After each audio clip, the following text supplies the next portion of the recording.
On le voyait remuer les épaules, la tête, la secouer légèrement, bouger les jambes. J'ai dit à Cécile, il me semble qu'il parle à voix haute. J'étais sorti de la cuisine, je m'étais mis bien dans l'axe du tronc du tilleul, derrière lequel il était. Je ne le voyais plus maintenant, mais j'avançais tout doucement, sans faire de bruit. Comme il était sourd, il ne risquait peut-être pas de m'entendre. Derrière le tilleul, je tendais l'oreille. Non, je ne pouvais rien comprendre. C'était un long chuchotement. C'était peut-être du yiddish, peut-être du russe, mais insaisissable, même si j'avais connu ces langues.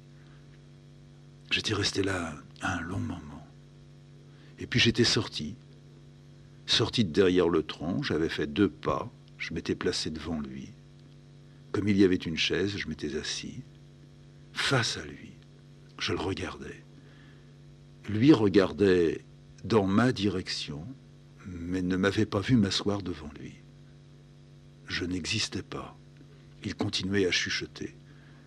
La seule phrase, ou le seul bout de phrase qui était pour moi compréhensible, parce qu'il était en français, était cette ponctuation infinie. Ça fait ça comme ça. Ça fait ça comme ça. Ça fait ça comme ça, monsieur. Monsieur, ça fait ça comme ça. Et puis il repartait dans cette étrange langue, mêlée de toutes les langues qu'il connaissait.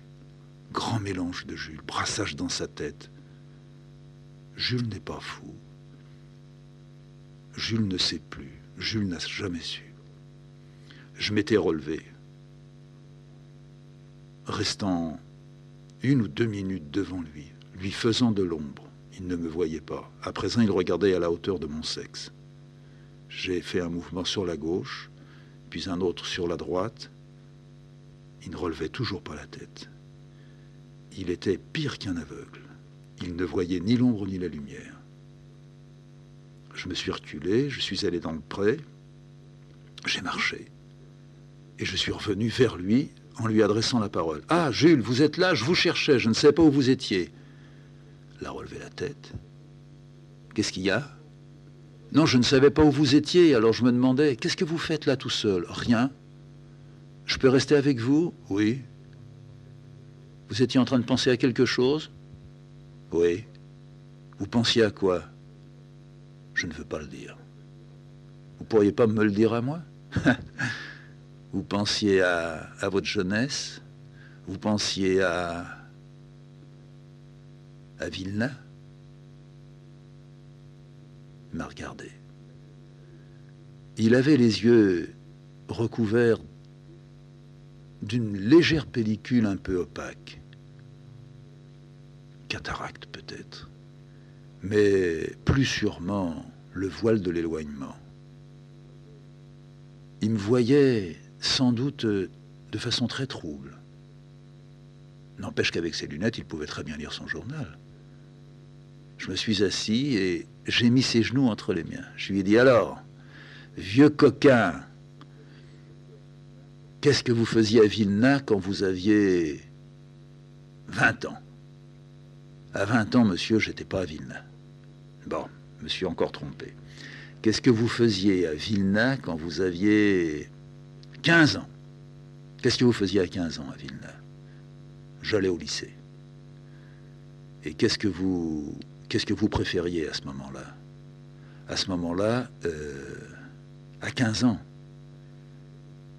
À 15 ans, je récitais Pouchkine par cœur. Bravo. Vous pourriez me réciter encore Pouchkine ? Oui, monsieur.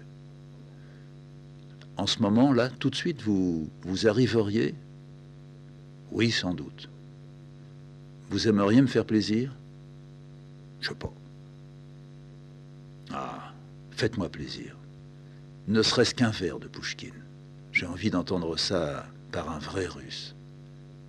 J'attends, j'écoute. Allez-y. Après, si vous voulez, moi je vous dirai un vers du poète français que vous voudrez. Oh, ça m'intéresse pas. Ah, les poètes français sont pas plus mauvais que les poètes russes, vous savez. On a l'équivalent de Pouchkine. Oh, ça m'étonnerait. Non, on n'a peut-être pas l'équivalent de Pouchkine. Vous avez raison. Pouchkine, je l'ai lu en français. J'ai pas tout lu en français. Mais j'en ai lu en une partie. J'ai toujours trouvé ça très beau. pour moi, c'était très nostalgique. Ça m'emmenait non pas en Russie, mais dans des épaisseurs de temps. Vous aussi, ça vous faisait cette même impression? Ça dépend ce que c'est. Tenez, je vais vous dire. Et Jules m'a sorti quelque chose qui était un poème de Pouchkine, en russe. On voyait qu'il avait plus qu'une joie. Un souffle venait d'entrer dans sa poitrine. Il avait relevé la tête. Fini la bosse en haut derrière la nuque de Jules. Fini le chapeau enfoncé sur les yeux. Fini les mains jointes et serrées tout le temps, au point qu'on voyait que les ongles rentraient dans la peau et dans la chair. Il ouvrait ses mains. Il écartait légèrement ses bras. Il dépassait la silhouette qui était devant lui. Il regardait au loin. Je croyais comprendre que c'était un poème à la fois d'amour pour une femme, où venait se glisser l'amour de cette patrie. Les Russes et leur patrie. La Russie a été la patrie de Jules, un temps. Puis il est revenu devant moi, m'a regardé et m'a dit « Oui, monsieur, vous ne pouvez pas comprendre, mais... » Et il faisait claquer sa langue et son palais. Ça, c'est une langue. Ça, c'était beau. C'est fini maintenant. Non, on peut encore le réciter, le dire, le sentir comme vous venez de le faire. Je vous remercie. J'ai pas compris, mais j'ai senti. Pas possible, monsieur. Pourquoi pas possible? Je vous assure que si je vous récitais un poème en langue latine, vous ne le comprendriez pas. Et vous trouveriez sans doute très beau. Et la langue, et l'intonation à donner, et ce qui est à l'intérieur rythmé, et ce qui ensuite s'étire, devient plus lent, retombe, Ouais. Les choses se réélèvent, vous savez. La poésie, ça soulève. Vous êtes d'accord? Oui, je suis d'accord, mais... Bon, alors donc, quand vous aviez 15 ans, que vous étiez à Vilna, c'était ces poèmes-là que vous aimiez réciter. Or, d'autres poèmes aussi. Vous aimiez quelqu'un comme Dostoïevski, ça vous a plu? Jamais. Vous avez lu Dostoïevski? Jamais. Bon, ça, vous m'étonnez. Vous n'avez pas lu L'Idiot? Vous n'avez pas lu Crime et Châtiment? Non. C'est drôle, hein? J'ai la certitude au fond de moi que vous êtes en train de me mentir. Vous reprochez quelque chose à Dostoïevski, c'était un antisémite. Dostoïevski, un antisémite? Ouais, c'était un antisémite. Il a toujours dit que les usuriers, c'était les juifs. C'est pas vrai. C'était un antisémite. Je l'ai lu un peu, mais j'ai pas aimé ça. Il avait une belle langue, mais c'était pas pour nous. C'était une langue pour les Russes. Mais vous étiez russe, vous. J'étais russe par la langue. J'étais juif dans mon cœur. Mais ça vous empêchait pas de lire Dostoïevski? Ah si. Ben alors et Pouchkine, il n'était pas juif. Non, mais il n'a jamais dit que les juifs étaient des usuriers. Oui, c'est possible. Voyez-vous, Jules, il a vraiment fallu que je vous rencontre pour rencontrer les juifs. Avec Cécile, c'était tout à fait différent. Il y avait entre elle et moi ce sentiment qui est toujours entre elle et moi et qui fait qu'on dépasse ça. Mais avec vous, je suis toujours ramené là. Et vous avez raison. Vous avez raison de me dire à chaque fois, il y a les juifs et il y a ceux qui ne les aiment pas. Vous avez raison. Alors après vos 15 ans, vos 16 ans, qu'est-ce que vous avez fait? Vos 17 ans, vous étiez où? 17 ans, 18 ans, à l'université. Vous étiez à l'université. Vous vous prépariez à quoi? Je ne savais pas. Mais dans votre famille, on aurait voulu que vous fassiez quoi? J'avais un frère qui était pharmacien, une sœur qui était dentiste. Et vous auriez voulu être quoi? Je ne le savais pas. Je ne pouvais pas reprendre ce que faisait mon père. Votre père faisait Votre père gérait des terres pour un très, très riche russe, c'est ça? Oui, c'est ça. Et vous ne pouviez pas prendre la suite? Non, j'avais pas envie de rester là. Je voulais voyager, partir. Oui. Et personne ne vous a conseillé. Je vais vous dire, monsieur, ça fait ça comme ça. Alors j'attends. Vous attendez quoi? Ben, j'attends, vous me dites, je vais vous dire, monsieur, ça fait ça comme ça, c'est pas suffisant. Qu'est-ce que vous voulez me dire? Rien. Mais si vous alliez me dire quelque chose. Ah, vous ne pouvez pas comprendre. Ben, je ne pourrais comprendre que si vous me le dites. Sinon, c'est très difficile. J'ai jamais vécu là-bas à Vilna, je peux donc pas... Chaque ville, chaque pays, tout forme les êtres qui vivent là. Bien sûr, on mange et on dort ici au Cousin, mais on ne mange et on ne dort pas de la même façon, même à Paris, même à Orléans. Alors, d'une façon encore tout à fait différente à Vilna, à Moscou, à Leningrad. On ne disait pas Leningrad, monsieur. On disait Pétersbourg. Ah oui, d'accord. Enfin, c'est pareil. À Saint-Pétersbourg, on ne vivait pas comme on vivait à Moscou, j'en suis convaincu.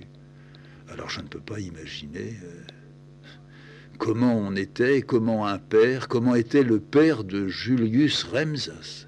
Comment voulez-vous que j'imagine ça? Alors, comment il était votre père avec vous? Ça marchait bien? Vous étiez le dernier, le plus petit? Qu'est-ce que vous étiez dans toute cette maison? Vous étiez au moins une huitaine d'enfants? 12, monsieur. Bon sang, 12 gosses. Frères et sœurs là-dedans. Oh non, tous les grands, ils partaient. Ils passaient par l'université, puis ils partaient. Bon, bah alors, et vous, quand le moment est venu, vous êtes venu à Vilna. Votre père, il continuait à s'occuper et à gérer ses terres là-bas. Bon. Et puis vous êtes venu vivre à Vilna. Et puis vous avez fait des études. Et puis il allait de temps en temps dans sa datcha. Et un jour, il a dit, Julius, il faudrait que tu fasses... Mon père, il n'a jamais dit, Julius, il faudrait que tu fasses. Alors, on vous laissait faire ce que vous vouliez. Écoutez, je vais vous dire. Oui, j'attends que ça. Allez-y. Ça fait ça comme ça. Alors, allez-y, dites-le maintenant. Quand j'étais enfant, on ne m'aimait pas. Ah, ça remonte là. Déjà, votre père ne vous aimait pas, votre mère non plus vous aimait pas. Ah, maman, faut pas y toucher. Bon, alors, maman, d'accord. Maman vous aimait. Maman, elle aimait tous ses enfants. Et le père n'aimait pas tous ses enfants. Le père, il avait autre chose à faire. Que d'aimer ses enfants, ça vous m'étonnait. J'ai vu une fois une photo. Il avait une tête un peu asiatique. Ah, ben, mon père, il était de loin, vous savez. Il venait de l'Est. Oui. Votre père avait de beaux yeux. Mon père était juste, monsieur. Oui, ça se voit. Mon père, il disait, si tu veux, Julius, vous savez ce que c'est la bar mitzvah? Tout à fait. Quand est arrivé le moment de la bar mitzvah, mon père, il m'a dit, viens ici. Écoute, c'est le moment de faire ta bar mitzvah, dans quelques mois. Si tu veux, tu fais ta bar mitzvah. Moi, je suis d'accord. Mais il faut vraiment que tu aies envie de faire ta bar mitzvah. Il faut que faire ta bar mitzvah, ça ait un sens. Le sens que nous, les Juifs, on met dedans.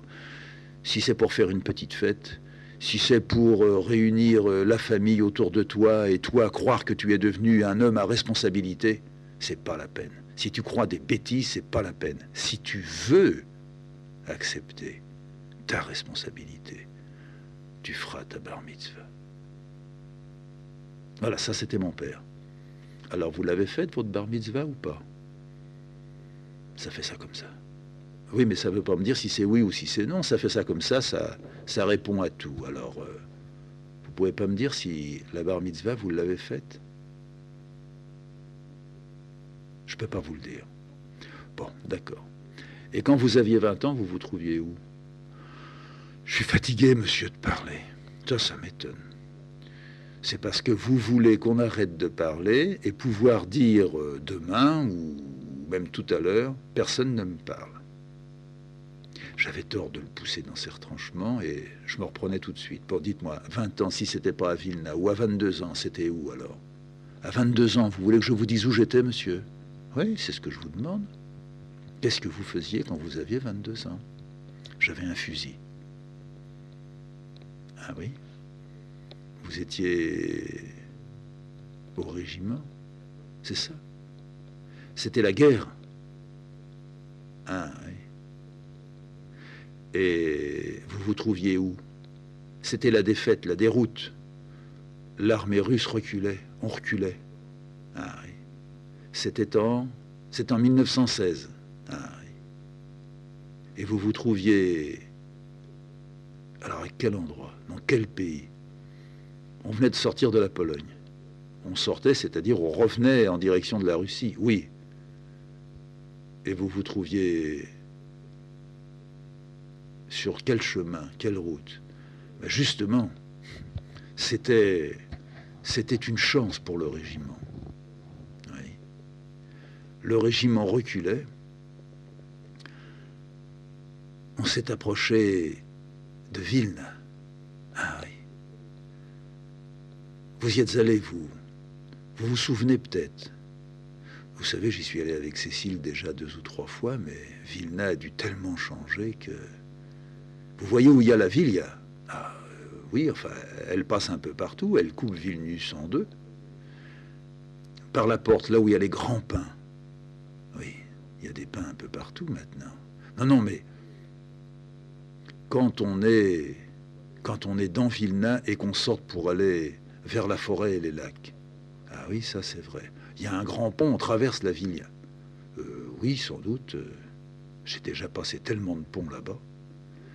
Eh bien, moi, j'étais là-haut. Il y avait des hauteurs. Ah oui, ça, il y a effectivement presque des montagnes. Enfin, de très hautes collines. Eh bien, on est arrivé jusque-là. On a creusé des tranchées.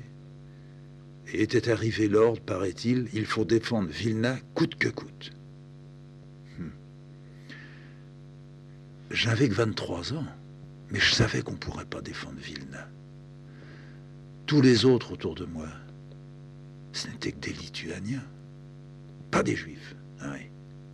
Et ils disaient, entre eux, mais je les entendais, vous parliez le lituanien? Oui, je parle le lituanien, puis le russe. Entre eux, ils disaient, la famille, elle est là en bas. Dans la nuit, on part tous les 3. On jette les fusils là. Allez, on fait ça cette nuit. C'est pas la peine de se faire prendre pour leurs bêtises. On revient à la maison, on jette les affaires, on se remet en civil. C'est la défaite. La guerre, j'ai jamais aimé. Je les entendais dire ça. Ça a duré 1 fois, 2 fois, 3 fois. Au 3e jour, ça se rapprochait en face. Les Allemands, ils étaient là bientôt. Alors, qu'est-ce que vous avez fait? Ben, on était de moins en moins nombreux. Les Lituaniens de Vilna, ils foutaient le camp. Ils sont pas courageux, vous savez. Ils sont pas intéressants. Les Lituaniens, c'est de la merde, c'est comme les Polonais. Oui. Alors la suite, c'est quoi? Eh bien, ça fait ça comme ça. Oui, après ça fait ça comme ça, c'est quoi? Au 3e jour, qu'est-ce que vous avez fait? Non, c'était à la 3e nuit. Bon, alors, à la 3e nuit, qu'est-ce que vous avez fait? Bon, on était encore une dizaine, là, sur toute la compagnie. Tous les hommes étaient partis. Puis vous étiez sur le point de... Non, non. Non, non, ça m'est venu un peu... Ah, dans la tête, je me suis dit, oui, il y a maman et papa en bas.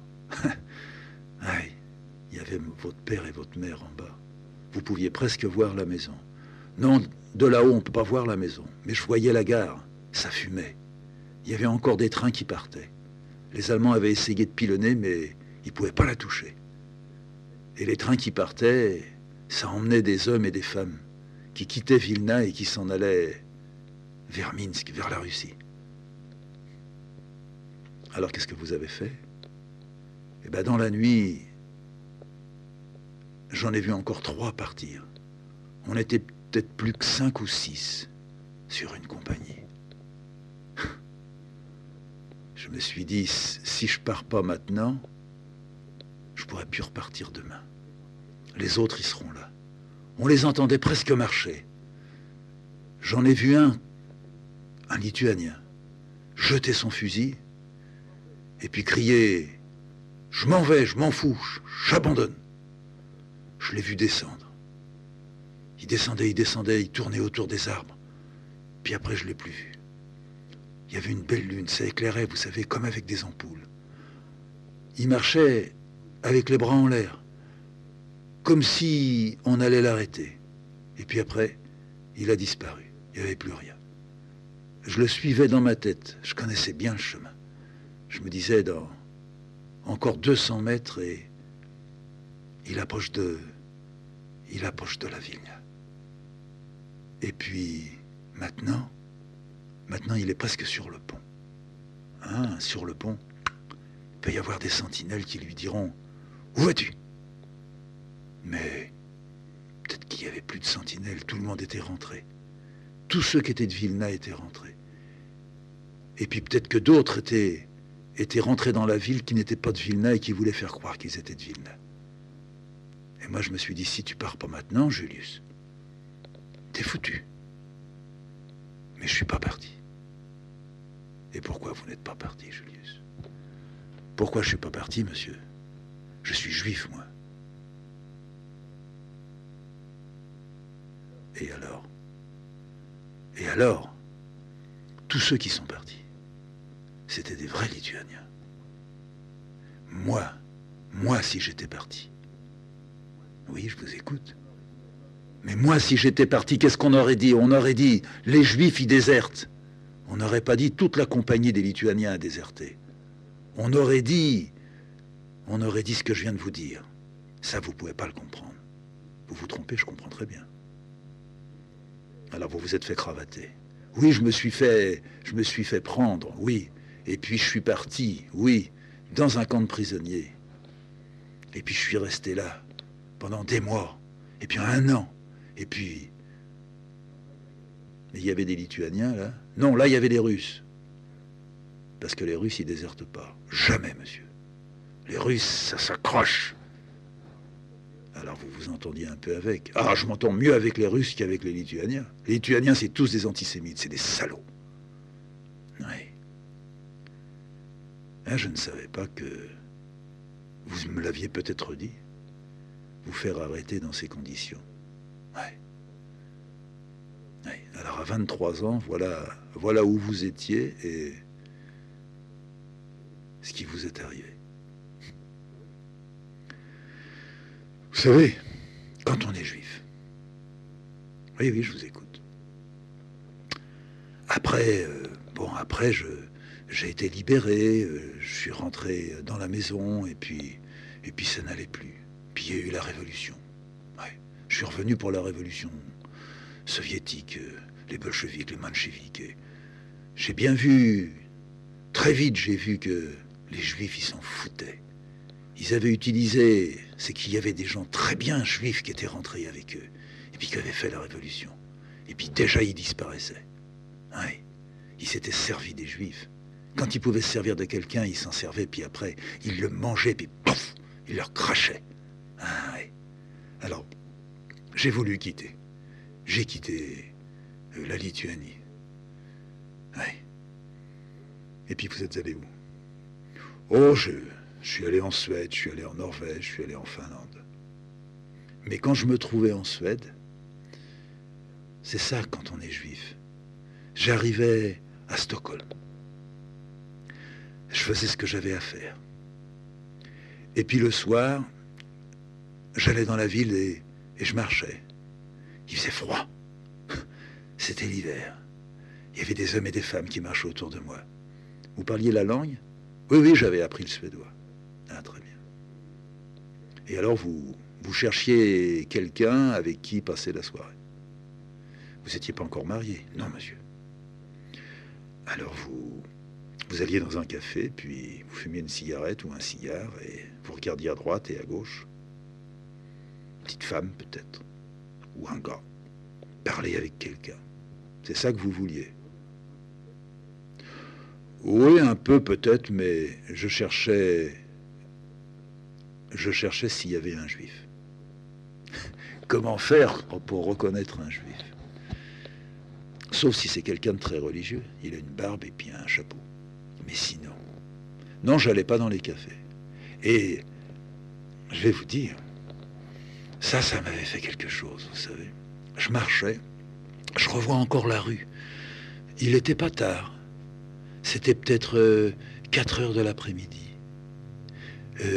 Là-bas, les journées de travail sont assez courtes, vous savez. On commence de bonne heure le matin, à midi, on prend rien. On prend un verre de thé. Et puis, le vrai repas, c'est vers 4 heures ou 5 heures. Et puis là, la journée est finie avec le travail. Alors, je marchais dans la rue. C'était près de l'Opéra. Oui, c'était près de l'Opéra. C'était une petite rue qui allait dans la grande avenue qui menait à l'Opéra. Oui. Il avait neigé depuis déjà pas mal de temps, puis tout était dur, sec. On marchait sur la neige comme sur de la glace, mais on jetait là-bas beaucoup de sueur. Il y a des grandes scieries, alors on met de la sueur partout. Je marchais et il y avait un homme qui était là, qui ne marchait pas, qui était arrêté à une porte et qui regardait passer les hommes et les femmes. Alors j'ai un peu ralenti. Il avait un chapeau. Il était pas bien rasé. Je l'ai regardé, il m'a regardé, puis il a levé la main. Et il m'a dit « Yid ». Ouais.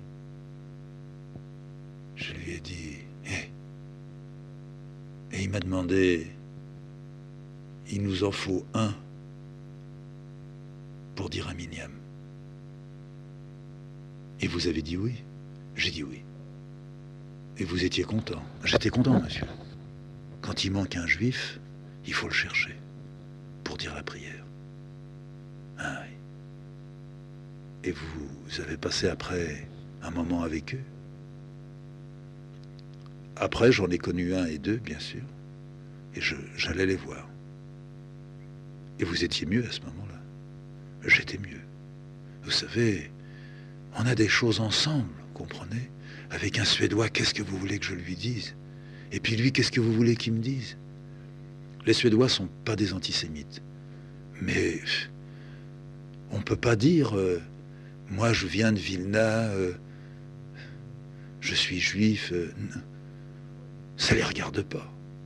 Et puis si moi ils me disent nous demain matin on va à l'église, je m'en fous. Alors on va manger du pain, ils vont mettre du beurre, ils vont mettre du saucisson. Moi j'ai jamais mangé kasher. Ça m'est égal. Mais je peux manger kasher. Mais ça me dit rien de manger du pain, du beurre, du saucisson avec eux. Du poisson peut-être. Mais j'aime mieux manger du pain, un petit peu de graisse d'oie, un bon verre de thé, et parler yiddish. Yiddish ou russe. L'allemand, ça me plaît pas tellement de le parler. Je le parle. Le suédois, non. Le finlandais, je le parlais, mais ça m'intéressait pas. Dès que je pouvais, quand j'étais loin de chez moi, dès que je pouvais rencontrer un juif et parler yiddish, vous étiez heureux. Non! Ça n'a rien à voir avec heureux. Vous faites toujours rentrer heureux, malheureux. Non. C'est bon. Vous pouvez pas comprendre, Freddy. Ah, sans doute que je ne peux pas comprendre exactement ce que vous ressentiez, mais il me semble que si je vous dis, mais vous, Jules, vous allez dire que c'est pas du tout pareil. Ma mère, elle était italienne. Oui. Mon père, le père de mon père n'était pas français. Mon grand-père, que j'ai jamais connu, n'était pas français. Il était flamand. Et donc je peux comprendre un peu mieux qu'un petit Français élevé à Paris de père et de mère berrichon ou bourguignon. Je le comprends mieux. Au fond, moi j'habitais la banlieue et j'ai jamais été de la banlieue. Et d'ailleurs, la preuve, je vais vous le donner, je suis jamais retourné chez moi. Jamais. Aller à Billancourt, je m'en fous. Oui, mais vous avez eu des camarades, même pas. J'ai eu 1 ou 2 amis, c'est tout. Il y en a un qui a disparu, et l'autre, j'ai jamais revu. Ma pièce, la pièce où j'ai été élevé, oui, parce que là venait de la famille, venaient les amis, les copains de mon père et de ma mère. Alors ça, oui, ça, je ne l'ai jamais oublié. Comme vous n'avez sans doute jamais oublié la pièce où vous avez été élevé, à Vilna. J'ai jamais été élevé à Vilna. Alors là, j'y comprends plus rien. Vous me dites Vilna. Tout à l'heure, vous me disiez à 15 ans, j'étais à Vilna. Mais on est venu quand je devais avoir 10 ans quand on est venu à Vilna. Ah bon? Mais alors avant, vous viviez dans la datcha. Avant, on vivait à Yemenchine. Ah, mais vous avez... Enfin, disons, vous êtes né à Yemenchine. Non, je ne suis pas né à Yemenchine, je suis né à Kaunas. Ah oui. Vous êtes né à Kaunas, vos parents vivaient un peu à Kaunas, et quand vous étiez petit, toute la famille vivait à Yemenchine. On vivait une partie de l'année à Yemenchine, on vivait une autre partie de l'année à Kaunas. C'est ça. Quand il faisait froid, vous étiez à Kaunas. Quand c'était l'été, le printemps et tout, que votre père surveillait toutes les terres, les ouvriers, les paysans, vous étiez à Yemenchine, c'est ça, oui. Et tout à coup, vous avez quitté Kaunas et Yemenchine, gardé Yemenchine pour faire peut-être les vacances de l'été. Non, c'est pas les vacances de l'été, c'était pour que on se réunisse toute la famille là-bas. Ah oui. Mais sinon, à partir de 10 ans, vous étiez à Vilna, c'est ça. Ah oui. Dans le fond, Jules, vous avez une belle enfance. Oui, oui, j'ai pas eu... Mais j'ai pas été aimé. Ah ça y est, vous allez recommencer. Personne ne m'aimait. C'était personne ne m'aimait. Vous n'avez pas un frère qui vous a aimé? Si, ils étaient gentils avec moi, mais j'étais le plus petit et ils ramassaient tout avant moi. Ils ramassaient quoi avant vous? Ils ramassaient tout, les bonnes places, tout. Vous ne croyez pas que vous vous sentiez persécuté alors que vous ne l'étiez pas. Au fond, ça serait dommage, on fait des... Enfin, ce ne sont pas des erreurs, mais on fait des dérapages comme ça, des fois dans l'enfance, et on supporte ça toute sa vie.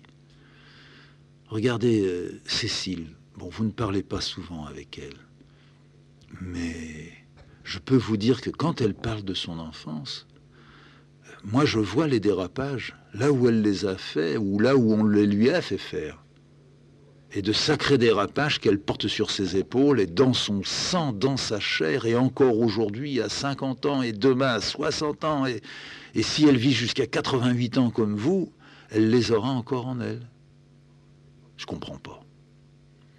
Oh, je ne vais pas vous donner des exemples, hein, je n'ai pas envie de rentrer là-dedans, mais je peux vous affirmer que d'abord notre enfance, nous la traînons tous, vous le savez. Qu'est-ce qu'il y a, non pas de plus important que l'enfance, parce que il n'y a pas que l'enfance d'importante, mais qu'est-ce qui nous forme, qu'est-ce qui nous triture, qu'est-ce qui nous coule, qu'est-ce qui nous arme, et qu'est-ce qui nous désarme.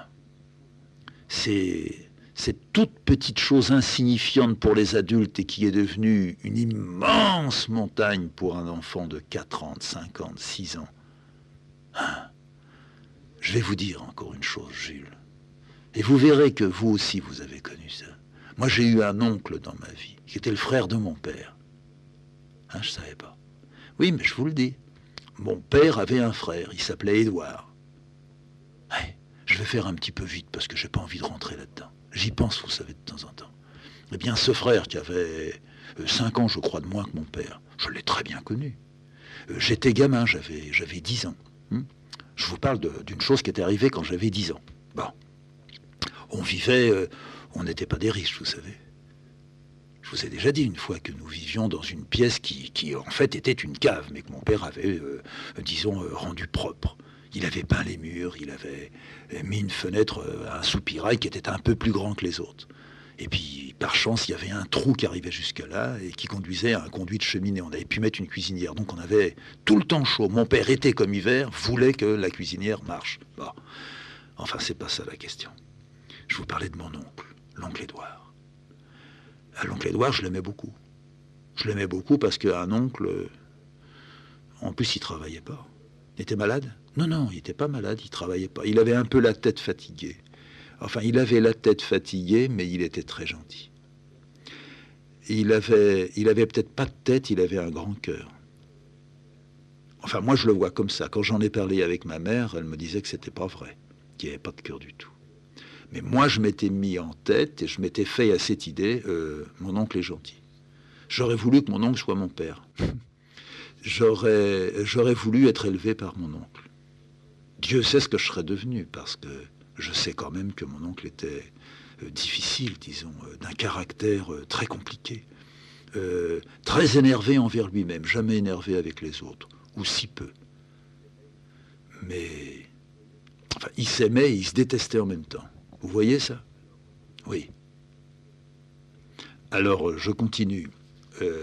J'avais une dizaine d'années. Et puis un soir, on était à table.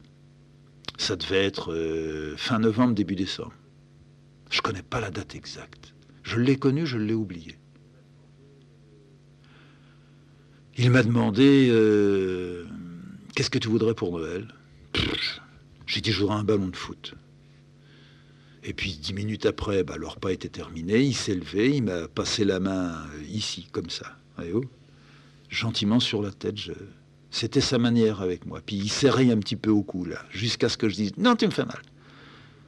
Et j'attendais qu'il me fasse mal. Et il attendait de m'avoir fait mal et entendu dire ça. Là, il était content. Il allumait une cigarette, et puis il disait à son frère « Salut frangin », à ma mère « Bonsoir nénette », à la grand-mère « Bonne nuit la vieille ». Et moi, il disait « Toi, tu dors bien, môme ».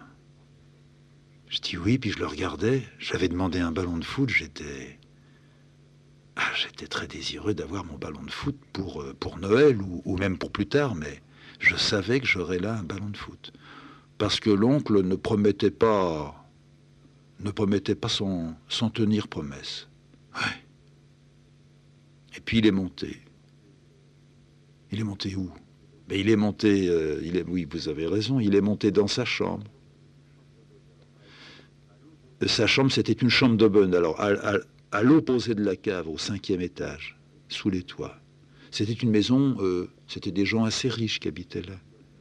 Et tout le monde avait des bonnes. Mais il y avait une chambre qui n'était pas utilisée. Alors, c'est lui qui l'utilisait.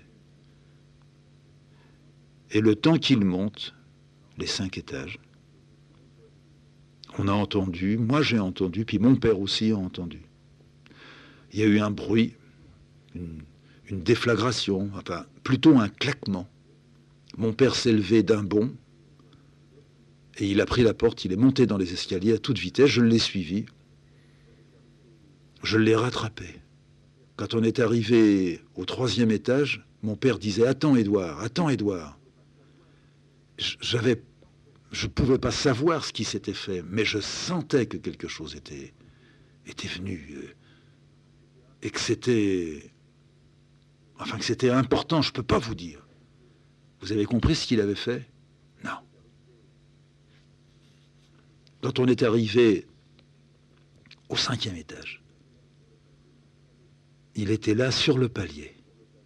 Et qu'est-ce qu'il avait fait? Non, mais il était là sur le palier, affalé par terre. Il avait glissé le long du mur, il avait les 2 jambes ouvertes, il avait les bras le long du corps. Il était comme quelqu'un qui se reposerait, mais qui serait très fatigué. Il avait un petit peu de sang, là, sur la poitrine. Il avait la chemise qui était un peu noircie et rouge en même temps. Et mon père m'a dit « Fous le camp d'ici, toi, descends à la maison, je ne veux pas t'avoir dans les pattes !»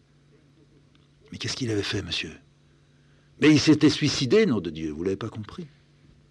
Ah. Bon, on arrête là. Pour vous dire, j'avais 10 ans quand c'est arrivé. Eh bien, je ne l'ai jamais oublié. J'ai maintenant 55 ans. J'y pense encore. Je me vois encore monter les escaliers. J'entends encore avec précision mon père me dire « Descends, je n'ai pas besoin de toi ». Moi, je me vois descendant, volant dans les escaliers. me demandant en même temps que je descendais, je le dis pas à ma mère ou je le dis à ma mère. Eh bien, vous me direz que ça, c'est une histoire difficile. Je m'en souviens beaucoup. Mais je me souviens aussi d'autres choses beaucoup plus petites. Et mon père et ma mère ont été convaincus que j'avais oublié ça. Convaincus. Ma mère et mon père ne l'ont certainement jamais oublié, mais chacun l'avait tourné à sa façon. Mon père en disant c'était un pauvre type. Ma mère en disant il a bien fait de le faire parce qu'il ne pouvait pas continuer comme ça. Bon, chacun s'arrangeait. Chacun mettait son mouchoir dessus. Mais moi, je ne pouvais pas me dire ni il a bien fait, ça ne pouvait pas continuer, ni c'était un pauvre type.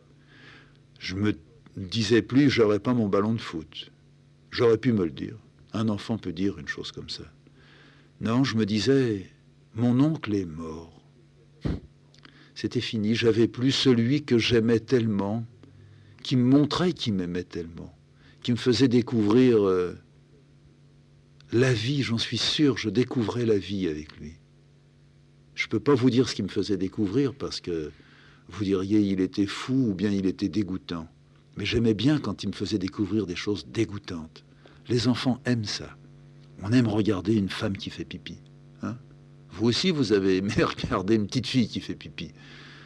Eh bien, lui, il me faisait découvrir des choses comme ça.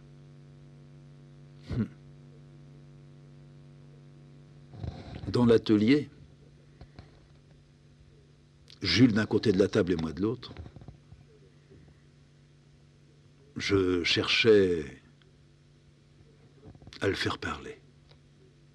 Je voulais que Cécile, ne trouvant pas son père dans sa chambre, vienne me voir pour me demander « As-tu vu mon père ?» et qu'elle le découvre là où il était assis, de l'autre côté de la table, et qu'elle, elle tire une chaise, et qu'elle s'installe avec nous, un matin, au cousin, le soleil commençant à chauffer, les chats marchant dans l'atelier, venant se frotter aux jambes de Jules, Bara aboyant. C'était un moment très chaud dans l'atelier. Cécile n'est pas descendue, Cécile n'a pas senti. Cécile ne pouvait sans doute pas sentir de là où elle était qu'il y avait là un instant à saisir. Alors j'ai parlé encore un peu avec lui. J'ai dit, ça vous intéresserait de regarder un jour mes dessins? Non, monsieur, je comprends rien. Est-ce que ça vous intéresserait de voir les gravures que Cécile fait? C'est pareil. Vous ne vous êtes jamais demandé, Cécile, qui est une artiste, vous êtes d'accord, aimerait peut-être que son père regarde ce qu'elle fait. Et je suis sûr que vous auriez beaucoup d'intérêt, parce que moi, ce que je fais, j'admets que ça n'est pas saisissable tout de suite. Regardez ce dessin, tenez, je le mets de votre côté. Regardez-le. Non, c'est pas la peine. Mais si, regardez-le. Non, mais ne vous reculez pas. Regardez, ne serait-ce que 10 secondes. C'est moi qui ai travaillé ça. Moi, le mari de Cécile, le mari de votre femme. Je suis ni un salaud, ni un con, ni un fou. Je fais quelque chose. Regardez ça. Oui. Alors, vous voyez ça, tout ça, c'est fait au crayon. Oui. Et ça, c'est une forme qui est en train, disons, de se développer. Oui. Je ne sais pas où elle va aller, mais à force d'insister, de la tourner, d'ajouter, de retirer quelquefois des traits, il y a comme un signe lisible qui va apparaître. Je ne comprends pas. Non, justement, ça, vous ne pouvez pas comprendre. Eh bien, j'admets que, regardant un de mes dessins, vous disiez, c'est pas la peine que je continue, puisque je ne peux pas comprendre. Mais ce que fait Cécile, si je vous le montrais, et je peux là, je peux vous sortir une gravure et vous la mettre comme ça, tac, sur la table. Vous verriez tout de suite. Tenez, ne bougez pas. J'en prends une. Non, je vous dis, j'en prends une, ne bougez pas. Jules restait là, mais il commençait à bouger les pieds. Ses mains sur le pommeau de la canne s'agitaient. J'allais vite dans la pièce d'à côté, je sortais un carton, là où je savais trouver des gravures que Cécile avait faites il y a quelque temps. J'en prenais une, n'importe laquelle, je la tirais, je l'amenais, je n'avais pas le temps de regarder ce que c'était, je la posais sur la table. Jules, voilà une gravure. Tenez, là elle est à l'envers, mais enfin je vais vous la mettre à l'endroit. Ça fait rien. Voilà, elle est dans le bon sens. Moi je suis à l'envers, mais comme je la connais tellement bien, il est évident que je sais tout de suite ce que c'est. Qu'est-ce que vous voyez ? C'est Cécile qui a fait ces traits-là. C'est Cécile qui a fait ces ombres-là. C'est elle qui a tracé cet œil. Vous le voyez, cet œil-là ? Vous le voyez ? Elle a tracé la paupière, dans le milieu, la pupille, tout à fait là, la pointe, l'iris, vous voyez ? Et puis la descente du nez, l'arcade, le nez qui arrive jusqu'au bord de la joue, là, ici, qui tourne. Et puis si cette lèvre légèrement ourlée, qu'est-ce que fait la bouche, là ? Qu'est-ce que fait cette bouche-là ? Je ne sais pas. Et vous ne voyez pas que c'est une bouche qui dit quelque chose qui... C'est pas une bouche entièrement fermée. C'est pas une bouche entièrement ouverte. Je ne vois pas. En insistant, en regardant bien cette bouche, si c'était une photo, vous verriez bien si la personne sourit ou si la personne... Elle fait peut-être une grimace. Voilà. C'est une bouche qui fait une grimace. Et les yeux qui, l'un est ouvert, l'autre est à demi fermé. Oui.